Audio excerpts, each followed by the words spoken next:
Ćao svima, dragi moji, moje ime je Danijel Šijaković. Danas pričamo o najsrećnijoj planeti u natalnom horoskopu ili srećnim kućama u natalnom horoskopu. Prije toga da se pohvalim svojom novom knjigom The Sun in the 8th House of Horoscope. Znači knjiga koja je konačno završena. Ne govori samo o suncu u 8. polju horoskopa, nego govori i o samoj 8. kući koja je veoma specifična. Ja sam potrošio ili uložio određeno vrijeme i energiju izučavajući 8. kuću horoskopa. Kada čovjek nešto izučava ili potroši neko vrijeme ili kada napiše knjigu ili bilo šta, on je u većini slučajeva sam, on je u svojoj, kako da kažem, samoći. Da bi nastala jedna knjiga kao što je ova, čovjek mora da bude sam, mora da bude pisac i uvijek u samoći, on mora da čeprka tamo po glavi i da razmišlja kako stvari stoje, mora određeno vrijeme da potroši. Znači svaka knjiga koja nastane, ona nastane u samoći. Samoća to znači da čovjek mora da se povuče, da piše sam, da misli o tome, isto tako kad izučava nešto. Nastavljamo današnju priču planete u srećnim kućama, srećno polje horoskopa, srećne planete. Mi smo u prethodnom videu tako obradili koje su to planete koje bi mogle da budu najsrećnije. One vladaju 5. kućom, ili 9. kućom. Neke astrološke tradicije ili škole veruju da je to samo jedna planeta, neki veruju da postoje 2 planete koje su srećne ili nekoliko planete koje mogu da budu združene. Zašto recimo u vedskoj astrologiji uzimaju, na primjer, ako je podznaku Vodolija ili Jarac, zato što, na primjer, ako je Vodolija u podznaku, dolazi Venera na mjesto 4, vlada 4. kućom i vlada 9. kućom. Zašto su 4. kuća, na primjer, važne ili 10. Zato što su 1., 4., 7. i 10. ugalne kuće, one su ekstremno snažne, i oni samim tim što su snažne, ukoliko su združene, na primjer 4. koja je ugalna i ekstremno snažna, ukoliko je združeno sa 5. znači 4. kuća u znaku Jarca, a 5. kuća, na primjer, je u znaku Vodolije, to znači združene su ugalna kuća koja su ekstremno snažna, bez obzira kakva je, ona je snažna, ona će vući silu tamo, i združena je, sa Vodolijom kojom vlada ista planeta. Saturn vlada i Jarcem i Vodolijem i ona se, na primjer, nalazi u 9. kući. Znači, vlada 4. 5. je u 9. kući. Vlada 4. 5. je u 10. kući. Vlada 4. 5. je u 11. kući. Vlada 4. 5. je u 3. kući.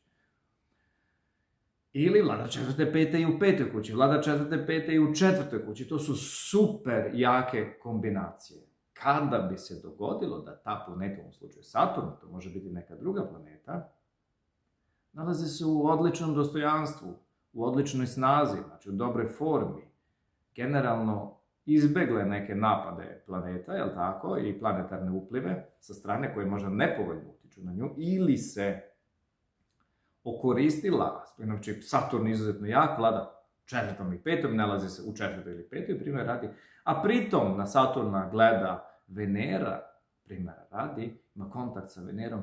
To je super povoljno. Na dobrom putu se da shvatite da neki ljudi imaju odviše sreće ili sreća se bukvalno preliva, sa svih strana dolazi i čega god da se oni uhvate. Njihovi, kako da kažem, talenti i darovi su skromni, da se razumemo, ali čega god da se oni dolazi, šta god da naume, to se prosto realizuje, to ima jedan protok i to ide. I onda često ste primijetili da neki ljudi su super srećni. Zaista su srećni. Ili se srećno udaju, ili se srećno ožene, ili tako. Ima jedan izraz na jugu Srbije, udala se pa se rasipala. To je kao oni koji poznaju te južnjačke vode. Tamo znači ispada da se ona jako dobro udala, imala je puno sreće. Znači to je jedan dobar muž koji ima imanje, koje voli, koje, raduje, želi i tako dalje i tako dalje. Dakle, planete, zašto smo rekli 4. i 5. ili četvrta i deveta, zato što povezuju ugavne kuće i srećne kuće, a srećne kuće, rekli smo, peta i deveta. Sad da vidite ovako. U jednom slučaju jednog čoveka, koji tu nekim ranim 40. godinama, dogodilo se da je vladar, najjača planeta u njegovom slučaju, za ascendent lava, je najčešće Mars. I njegov Mars je veoma loše položen, na veoma lošem mjestu, na veoma lošoj poziciji, na veoma slaboj fiksnoj zvezdi i veoma je napadnut sa strane od drugih zločinaca.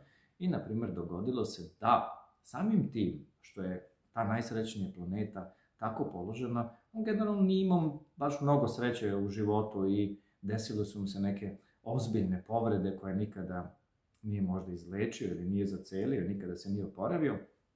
I u momentu kada dobio je sina, jel tako, i taj sin imao, ne znam koliko imao, bio je to dečak, možda 3 ili 4 godine, on je iznenada preminuo je. To su tragične stvari, recimo tragični događaji koji svi oni koji su izgubili decu ili su se desile takve stvari ili nešto slično tome, ili ljudi koji vole svoje decu, imaju decu, znaju koliko je to jedna teška stvar za čovjeka. Znači, sreća u ovom slučaju je izostala, jer takve stvari su užasne za bilo kog čovjeka. Bio da je on zdrav, da je bolestan, lep ili manje lep, znači niko ne želi da mu se tako nešto dogodi. Na primjer, ovom čovjeku se to dogodilo. Njegove pritom, Mars koji je bio ekstremno loš, ekstremno slab i zao, tako, a pritom je to najsretnija planeta, nije pružilo produšku u ovom momentu i drugi parametri, vladar pete je slab i drugi vladari su slabi bili, jednostavno okrenuli su leđa čovjeku. To su, na primjer, opasne stvari i nisu nimalo udobne. Međutim, da se kojim slučajem dogodilo da su solari ili životni ciklusi bili dobri ili valjani ili da su direktivne planete pravile određene kombinacije koje su povoljne, ovaj događaj se nikada ne bi dogodio. Znači, zlo nikada ne ide samo, ono postoji kao esencija, postoji kao jedna energija, ali događa se samo kada su podstaknute teškim tranzitima, teškim planetarnim kombinacijama, slabim životnim fazama, slabim direkcijama, vrlo lošim solarima i godišnjim horoskopom, ili se spoje 2 ili 3 vrlo slaba solara i oni se uvek nadovezuju na bazu, a baza je osnova, to je horoskop. I taj čovjek je doživio jednu nesreću koju ne želite ni vašem najljućem neprijatelju, zar ne? Kada se može očekivati, primjera radi, kada se može očekivati sreća, isto tako se može očekivati nesreća u životu, ali kada se može očekivati sreća? Sreća se može očekivati kada, ako je to, na primjer, u vašem slučaju Venera, ili je to Mars, ili je to Saturn, ili je to Merkur, neka druga planeta, ili tako? Događa se da je u solarnom horoskopu ona veoma bitno naglašena, ili se nalazi na 0. stepenu, ili nalazi se u konjunkciji sa nekim benefikom u vašem natalu, ili tako? Pritom su tranziti ili direkcije vrlo važne.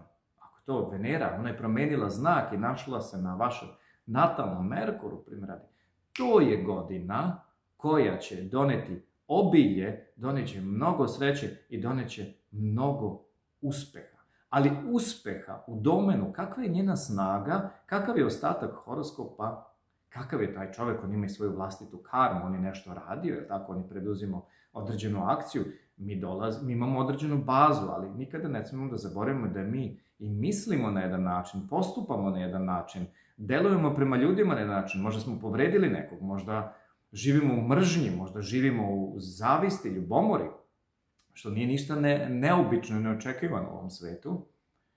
Možda nikog nismo pomogli, nikog nismo darivali, imamo veoma loše, destruktivne misli i naravno prema tome se i određuje kvalitet sreće koja će se dogoditi. I zamislite, vi ste, na primjer, snimali ste filmove i filmovi su bili zapaženi, manje zapaženi, generalno su bili nezapaženi u jedne godine ako je Venera, ta planeta koja donosi vama najviše radosti i sreće i ona je promenila znak, na primjer prešla je, na primjer, iz znaka Device, jel tako, prešla je u Vagu, gdje ona svakako bolje se osjeća, bolje se prepozna i bolje plodove daje. a vi pritom ste snimili neke dokumentarce, neke filmove, ili ste se povezali sa nekim rediteljima, scenaristom, i odjednom, a vi kažete odjednom, a zapravo tamo 14, 11 godina ili 9 godina kopate, snimate, radite, jel tako, valjano, trudite se u svojoj nekoj samoći, kao što sam rekao, kada se knjiga stvara, odjednom ta planeta daje obilje i zapravo sreća se desila, nije slučajno, na poziv ili ne znam, ona se desila u momentu kada sve to skopa. 2-3 dobra solara, vrlo dobri tranziti, jaki, moćni tranziti, jer tako, pritom vi ste sadili nešto. Može se dogoditi da prosto ništa niste posadili, nemate nikakve filmove, dokumentarne, ovakve, onakve, nemate knjige iza sebe, ništa niste radili, ali ta godina je godina koja će vas potpuno izbaciti gore. Jednostavno, bili ste samo just a guy, bili ste običan jedan čovjek, momak, nešto ste onako bez veze radili, niste bili zadovoljni i jednom vas je život iznedrio, izbacio vas je u moru ljudi, vas izbacio. Primjera radi, vi ste ascendentalni škorpion i velika vjerojatnoća da je Merkur jedna od najsrećnijih planeta u vašem trenutku rođenja. Merkur je taj i naravno postoje još neke koje su sretne. Trebate svakako da gledate kombinacije kuće, kako sam rekao, zato što i treća kuća, bez obzira što tradicionalno predstavlja rođake, braću, sestre, susede, automobil, bla, bla, bla, kratka putovanja, kurseve, tečajeve, ovo ili ono. Ona je veoma sretna. Ako vam je, na primjer, u natalu sve u 8. kući, a dispozitor je u 3. ili sve u 12. dispozitor je u 3. ili je sve u 6. a dispozitor je u 3. Svu tu gomilu, jel tako, društvance koje predstavlja u tom polju zlo ili jednostavno jednu iskrivljenu energiju, 6., 8. i 12. to predstavljaju, ima tendenciju da izvuče, jel tako, i da prebaci. Znači, neće prebaciti na vaše rođake, na kurseve putovanja, doneće sreću, doprineće sreću vašem životu. Dakle, ako su puno planeta združeno na pogrešnom mjestu ili vi mislite da je pogrešno, ili se nalazi tamo gdje ne voli da bude, neko će izvući, prebacit će u 5. kuću, 3., 11., 9., levo, desno. Ako ništa od toga nemate, ni vladari nisu jaki, važno je da je prva kuća jaka. I sada se vraćamo na ono, vi ste na ascendentu primjer radi Škorpion, Merkur je jedan od najjačih tamo, glavni dasa ili jedan od važnijih. Vi sad gledate, Merkur se, na primjer, nalazi u slabom znaku. Nalazi se veoma je slab. I pritom je napadnut od Saturna. Oni nisu drugari, znači nisu jarani, što bi rekli Bosanci. I nalazi se na pogrešnom mjestu, pogrešnoj kući, pogrešnom znaku, je li tako? I nalazi se, i njegov dispozitor je veoma slab, je li tako? To se lako, brzo čita tako. A pritom, i prva kuća je slaba, 5. kuća je delimično jaka, vi vidite čovjeka koji će naporno raditi, mnogo će se truditi, mnogo će se boriti u životu. Njegov život će biti ispunjen teškim radom, naporom, malim, sitnim užicima, malim priznanjima, sitnim radostima.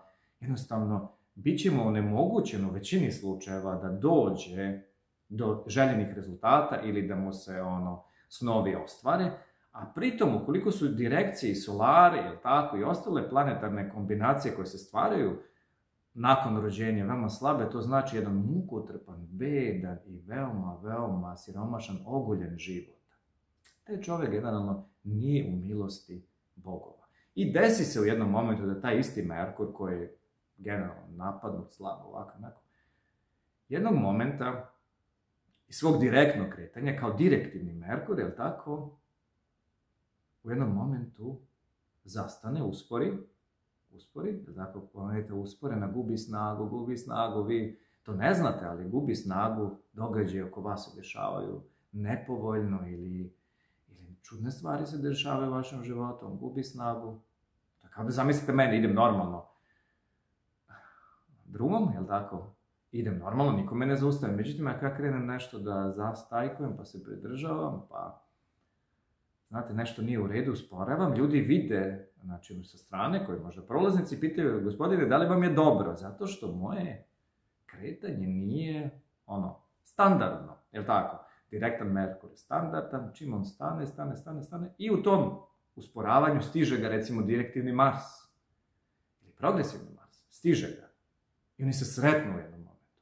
A sjetite se, Merkur je taj koji povezuje 9. kuću, najsrećniji u ovom slučaju, primjera radi. I odjednom ona već je u natalu slaba i u natalu izuzetno trpi i stigao je Mars koji ne voli Merkura, on ga ne voli i stigao ga je prosto. Zašto ga je stigao? Zato što je Merkur usporio u svom kretanju i nanosi mu tešku patnju. Samim tim što nanosi tešku patnju, on u svakodnevnom životu, mi ne govorimo sad o astralnim svetovima i nešto što je kvantna fizika, šta se dešava na tom nivou, koje snage, da li su to titre, vibracije ili strune, rezonance, šta god bilo, on nanosi patnju tom Merkuru koji treba sreću da donese Natusu. I te polako nesreće manje ili veće počinju da se vide u životu.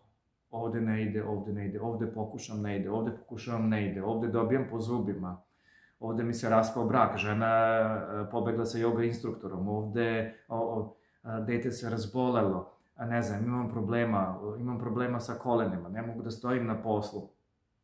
Moj rad koji sam slao ovdje, ne znam, odbacili su ili jednostavno nisu željeli uopšte se bave. Ovaj me napada, doživio sam saobraćajnu nesreću i tako dalje i tako dalje. Znači, opozitno sreći je nesreća. Nesreća kada opasna planeta poput Marsa, tako, napadne sretnu planetu, ona treba da vam daje najbolje, ona treba da vas štiti. A kako da vas štiti kada je prirodno slaba, pritom i napadnuta i ta njihova možda konjunkcija će trajati možda 6-7 godina. To znači da 6 ili 7 godina vi ne možete da plovite punim jedrima, 6 ili 7 godina vi ne možete da udahnete zrak i vazduh onako kako treba, dišete poput astmatičara ili tuberana, čovjeka koji boluje od tuberkuloze, znači mučite se, ne ide ovo. I onda kad se odvoje Merkur i Mars, mi se prosto odvoje, Mars je jednostavno prošao, odjednom polako, kao da svetlo ulazi u vašu kuću, u vaš život, kao da ste progledali, kao da neko mrenu, tu koprenu skinuo, sad odjednom ste progledali, odjednom shvatate gdje, odjednom, iako vas je žena napustila sa yoga instruktorom, sad nalazite neku drugu osobu ili ženu, polako se revitalizujete kao rekonvalescent, vraćate se u formu, vraćate se u igru, polako se oporavljate, vi vas progledali ste, kao novorođenče, odjednom počinjete, udahnete neki novi zrak, gledate na život. Čak i da se nisu dešavale s polja neke užasne stvari, na primjer da je neko udario biciklom na neki pijani prolaznik, znate, otišao je da nabavio ozvučenje, pa je vozio bicikl, pa je dum udario. Pritom na vas, mrtav pijan, jel tako, i povredio vas, je povredio nogu. Vi iznutra možete da patite, a patnja iznutra je također katastrofalna. Vama se u glavi odvije filmovi na mnogim mračnim mestima ste u glavi, patite od anksioznosti, depresije, hoćete da oduzmete sebi život, mislite ko je šta, fobije, strahovi, čim neko pusti crtani film na TV-u, drhtite, penjete se kao veverica na zid, znači jednostavno doživljate užas. Ovaj je neprijatelj, ovaj je predator, ovaj će me pojesti, šta je ovaj mislio. Znate, imate u glavi, patite i sve dok se oni ne razdvoje. Zato je bitno je znati koja planeta je najsrećnija. Da li su srećne kuće? Da li oni vladaju ili gospodare na dobrim mestima? Koliko su snažne? Kakve su ostale planetarne igre koje se prave? Jer one će napraviti zbrčku. Ako ne prave nikakvu zbrčku, sportista može da napreduje, pobeđuje, on će reći to je zato što vredno vežbam, treniram i tako dalje. Međutim, da se kojim slučajem desi da jedan zločinac napravi pometnju tamo i prosto da srećne planete ne mogu da ga zaustave ili ne pruže potpunu podršku, sva njegova ishrana, sve njegove metode prevazilaze čoveka. Tada čovjek shvata da prosto nema kontrolu. To se dešava bezbroj puta. Voleli ste ženu, bili ste dobar otac, dobar roditelj, ona je šmugnula, zbrisala je. Prosto došlo je vrijeme nesreće. Sreća nije mogla ovog puta kroz neku planetu, kroz neku astrološku kuću da jednostavno pruži nešto, nije mogla da vam da nešto. Zato je bitno da planeta koja je najsretnija, možda je to vladar 5. kuće, možda vladar 4. i 5. možda vladar 4. i 9. možda samo vladar 9. Jel tako? bude dobra ili relativno dobra, da njen gospodar, ukoliko ima svog gospodara, lorda, ili tako, neko ko drži to, sve da i on bude dobar.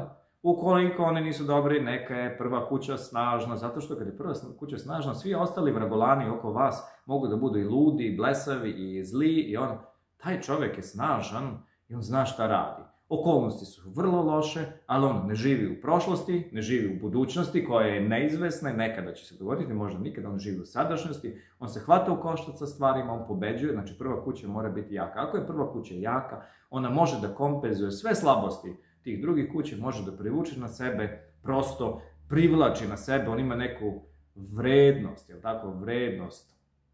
To se naročno kaže verdi, znači imate vrednost, ta razlika je dva čoveka, jednake visine, građe, istogodišta, jel tako, vrednosti njihove, ono što oni zaista jesu, ono što prva kuća jeste. Znači, ovaj će ukrasti u crkvi novac, ovaj neće, ovaj će pretući ženu, ovaj neće. Ovaj laže, ovaj drugi ne laže. Ovaj kaže doći ću u 8 i dođe u 8, ovaj kaže doći ću u 8, dođe 2 dana posle. Uspavao se, znate. Da ne me razumete, ovaj je odgovoran, ovaj je neodgovoran. Ovaj je vredan, ovaj nije vredan. Ovaj je hrabar, ovaj nije hrabar. Da li shvatate vrednosti njihove? Ovaj govori lijepo engleski, ovaj nešto natuca. Kao ruski kriminalac u filmu. Ovo. Znači, to je veoma lako utvrditi. Veoma lako budete... Nije dovoljno 15 minuta da razgovaram sa nekim čovjekom. Već poznajem čovjeka, a neke žene provedu zaljubljene 6 mjeseci ili 2 godine sa nekim i ne znaju da prepoznaju da je to hulja. A dovoljno mu pogledate profil na Instagramu i vidite čovjek se lako, čovjek se odaje šta god radi, šta nosi, kako se ponaša, šta govori. To je tako jednostavno. I da kaže posle, eto, nisam imala dovoljno sreće. Da biste imali dovoljno sreće, jel tako, planeta mora da bude jaka, a i vi ne trebate da budete baš potpuno glupavi. To znači, nekad morat ćete da isključite srce, jel tako, i morate malo da uključite razum. Jel tako? Dakle, šta smo danas naučili? Srećne kuće su sve osim 6., 8. i 12. s tim što 8. kuća može da privuče treasures and mnoge drugih stvari sa strane dobra, blaga, jel tako? I može to da kompenzuje, ali konstantno. Strahovi, problemi, izmišljeni, ovakvi, onakvi, realni problemi, nekada i. Zato što sve što se nađe u 6., 8. ili 12. kući će umanjiti sreću. Ali, ako se nađe u tim kućama što sam naveo 3., 5., 9., 11. to je super. Ako su njihovi vladari povezani, super. Ako su njihovi vladari povezani sa ugavnim kućama, jel tako, 1., 4., 7. i 10. super. Ako su ugavne kuće povezane sa njima, kroz vladara, ascendenta, ovo, onako, super. Znači, postoji puno momenata i puno energije koja je uprkos tim stvarima koje su možda unpleasant, znači nisu baš zadovoljavajuće, nisu lepe, nisu prijatne, može da kompenzuje i da za uzvrat imate određeni feedback. Jer videli ste da mnogi ljudi su pokušali, mnogi ljudi u Brazilu, ili mnoga deca u Brazilu na pesku igraju fudbal, ali samo 1 ili 2 ili 3 dečaka će biti odabrani među hiljadama. Znate, u Brazilu živi više od 200 miliona ljudi, ali samo jedan dečačić će završiti u Real Madridu, Barceloni ili negde. Da li je on najbolji? Uglavnom nije. I drugi su jednako dobri, jednako lepi, jednako harizmatični, suncem opaljeni. I drugi znaju sa loptom jednako lepo i mogu, ali njihovi životi će se urušiti. Oni će možda biti jednog dana kriminalci, pijanice, učitelji, mesari, whatever. Nikada neće doživjeti, a zaista bili su super talentovni. Da biste bili tamo gdje ste poželjeli, nije potrebno samo da izbacite mleko i gluten i da budete vegan i da radite ovo ili ono. Potrebno je da imate sreću u životu. Ona se manifestuje kroz astrološke kuće. Kad govorimo jezikom astrologa za druge koji to ne rade, oni razmišljaju šta ovaj priča, kakve astrološke kuće i kakva planeta. Planeta je zapravo sila. Polje astrološko je oblast koja je benefično ili malefično. Bene znači latinski dobro. Znači ono što je dobro, tamo se nađete. Ako ste na dobrom mestu, jasno je, sve ide dobro. Ako ste na lošem mestu, što je 6., 8., 12. ili u lošim kombinacijama, znači konjunkcije malefika, Rahu Ketu napada, Ketu, Mars napada, Saturn napada, onda ste, što kažu narodi, u kolo se hvataju, u noge se uzdaju. Onda se morate uzdati u noge, znači morate dobro da igrate, jer onda neće baš biti zabavno. Nadam se da je bilo korisno. To je sve od mene za danas. Svako dobro, prijatno.